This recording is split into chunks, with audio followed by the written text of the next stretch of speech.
Really pleased with the overall effort, right? I look at this as just another opportunity to put on display what we've worked so hard for, really for the last 15 practices, and that's why I looked at it.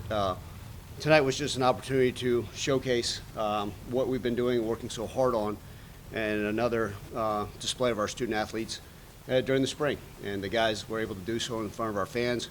Grateful for all the fans that showed up. Man, what a beautiful night, great crowd. You could sense the energy, you could sense the excitement. I still know there's tons of guys out there signing autographs for the great fans, so appreciate all that. I know everybody's gearing up and excited for the fall. Got to see a lot of good things today, and I think that's what it is. You never want to see one side of the ball dominate. I think we've got to see a lot of back and forth, ebbs and flows. You know, multiple quarterbacks go in there and do some good things. A lot of things to clean up, and this is not the final product nor the final roster. Moving forward, we know this day and age in college football, the way things work, but pleased with the effort. It's been a great, productive spring. Hopefully, knock on wood, we stayed injury-free.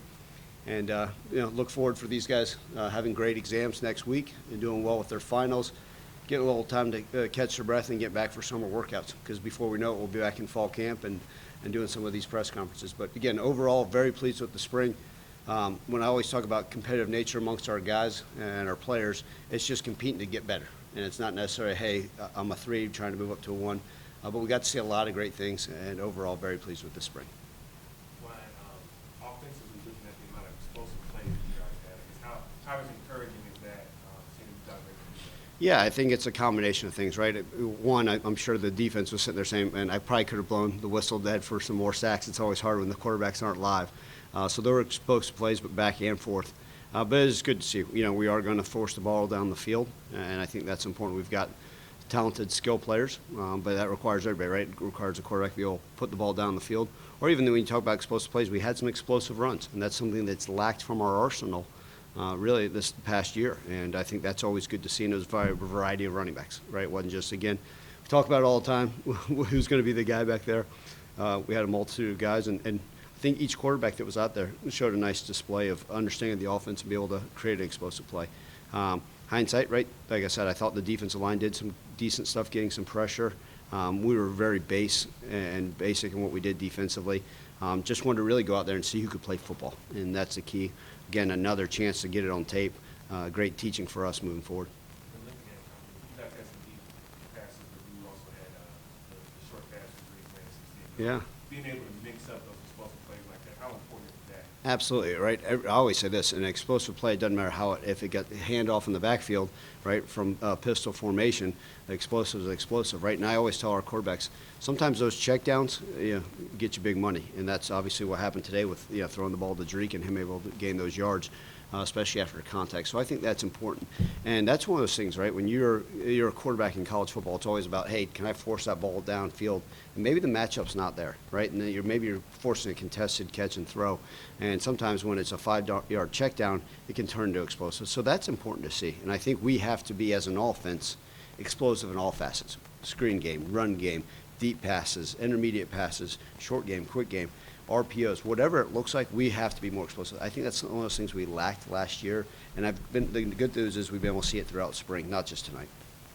What did you think of both Seth and Grant tonight? Yeah, look, quite pleased with both. I mean, I think anybody that watched it would say, wow, you really do have two great quarterbacks. And, I think you could watch and say you have 4 great quarterbacks, and that's a good thing. Right? You feel comfortable walking back in that locker room and saying, okay, quite pleased with them. But, if you're just talking about Seth and Grant, I thought both of them had an outstanding performance tonight, a good command and understanding of the offense, right? Certain guys went with the 1s, and the 2s, we mixed it up, so it wasn't just a, one guy got all the reps with the 1s. But very pleased with both of them. The great thing is they're over there on the sideline talking about each other's series, and that's important, right? You can say, hey, it's a quarterback battle, but the competitive nature just brings out the best in both of them. They're great friends, and they're going to do whatever they can to help each other out.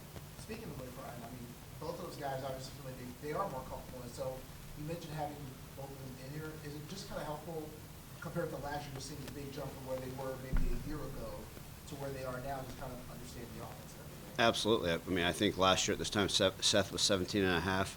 And, still fresh, still been at high school prom, and Grant was just transferred in, still learning the offense. So that understanding the comfort with our offensive system, yes, we've tweaked it a little bit and changed it a little bit. It makes you feel a lot better. And so what it does is allow you can see their full talent display is showcased. And what happened was last year at this time, there you could see the process going on, right? Oh, what's the read there? Now we can have that communication. I could grab one of them and say, "What'd you see there?" Well, hey, on this route, the safety good. Last year at this time, they were still trying to make sure they had the understanding the full offense and what was the reads and all those things. So now I feel like they both understand it clicks a lot quicker. And at that position, you have to have a good understanding. Coach Ramsey told us about he wants the running backs to be more complete. Asa showed that in the spring in the scrimmage in Nashville. Dree kind of showed that being a little bit more today. Is that kind of what you want to see from the running back side? Somebody kind of take over, but somebody just be that complete back? Absolutely. And to answer Frank's question, right, I think that's part of it, that be able to find ways to dump the ball off, right, with the screen game. Like you mentioned Asa's flexibility and completeness in the national scrimmage. I think that's important. We always, sometimes you say, well, why do you recruit a certain type of back? Well, there's a unique skill set we're looking for here in our offense. And I think that was on display today.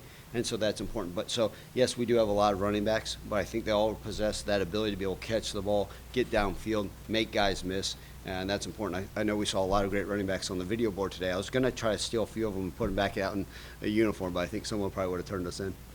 Coach, well, how do you evaluate the progress of your offensive and defensive line as of 15? Yeah, and that's the biggest thing, right? We talk about it year in and year out with what it looks like as an offensive line, the cohesiveness of being able to play together. We've got guys that have played some football up front now, right? Obviously Dylan Parham, who was in attendance tonight, was a huge asset for us. But the guys, I thought the offensive line's coming along. And the more they can play together, the more they can understand the offense. We've had guys move in and out, but I was been pleased with their progress. And that's one of those things that's going to have to continue to do. We're going to have to stay healthy and continue to move in the right direction. You can never have enough depth at either offensive line or defensive line. We've seen that in the past.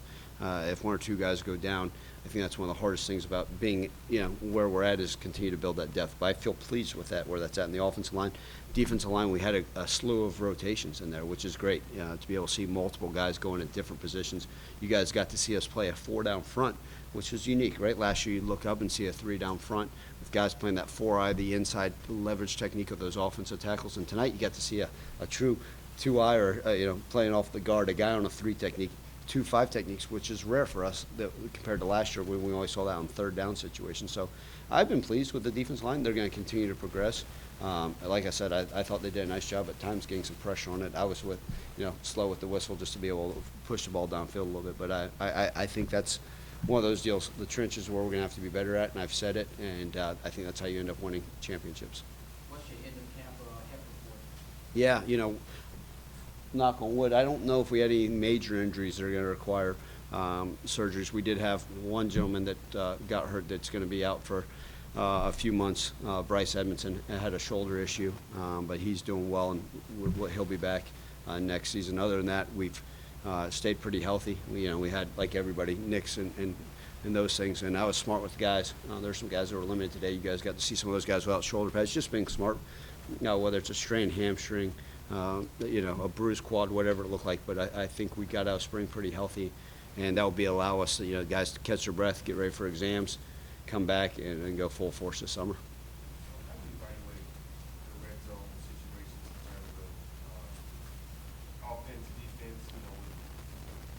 How do you process that? Yeah, so I try to break it down, and we've done a lot of situational football this spring. If you notice this scrimmage, we kind of just put the ball down at the 25 or 30 and let them play ball. And in previous scrimmages and a lot of our practice, we've done a ton of red zone work this spring, Frank, and I think that's important because I think situational awareness, right, especially with the quarterbacks, everybody understanding, and that's what, if you can keep them out of the end zone and force them to field goals, you got a good thing. I think we got to see a good thing. What I always said like this, and it goes back to what I wanted to see today, is a good thing, right? I don't want to see the offense not be able to get in there ever, and I don't want to see the defense, just getting gashed down there. And so we were able to work a lot of things in the red zone this spring, and it's right going back and forth. There's some things that I think we learned as an offense that we got to get fixed and corrected that will help us when that scoring zone gets shrunken. And defensively, there we'll see some things and challenge them. And we got 2 excellent coordinators that we can all sit back here in a couple months when they get off the recruiting and say, okay, what did you see here? What were we evaluating? And that's kind of one of those things. You always do a self-scout from the season. Very few teams have the ability to do that during the spring. So that's my job these next couple months while our coaches are hard on the road recruiting is to sit back. Let's redo all the film. We watch everything and say, okay, what can we get better at? What do we need to improve upon? And our coordinators are great because they're always hungry to learn and continue to get better. We all are. with the defense, obviously with the explosive plays on the other side, are you kind of, worried about the defense giving that up, or are you just kind of seeing it as a learning exercise, learning this new scheme? Yeah, I think it's a learning scheme. I truly do. I'm really excited about Coach Barnes. You can tell the guys are excited. You can talk to any of our defense players; they're fired up to come play for him.